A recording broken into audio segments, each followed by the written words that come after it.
મારું નામ નરેન્દ્રભાઈ દીપસિંહ, ગામ જાંબુડી.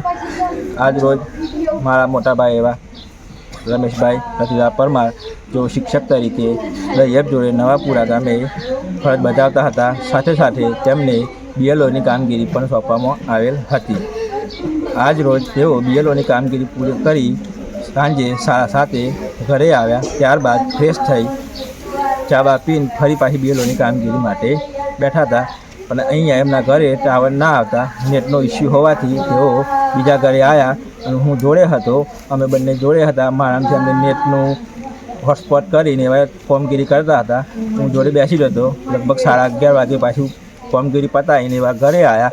ઘરે આવીને જમીન ઊંઘ્યા હતા. ઊંઘ્યા પછી સવારે વહેલા 5 વાગે ઉઠવાની ટેવ હતી એમને, પણ એ આજે સવારે 5 વાગે ઉઠ્યા નહીં. એટલે ઘરના વ્યક્તિઓએ તપાસ કરતાં જણાવ્યું કે સવારે ઉઠતા નહોતા. એટલે અમે પ્રાઇવેટ ગાડી મારફતે એમને દવાખાને લઈ ગયા. ત્યાં આગળ દવાખાને ડૉક્ટરને તૈયારી બોલાયા ઇમરજન્સી. ડૉક્ટર ત્યાં આવ્યા, ચેકઅપ કર્યું, રૂટીન જોયું તો ત્યાં આગળ ડૉક્ટરે એમને મૃત જાહેર કર્યા. એટલે આ બીએલઓની કામગીરીના સતત પ્રેશરના લીધે આ બન્યું હોય એવું લાગી શકે.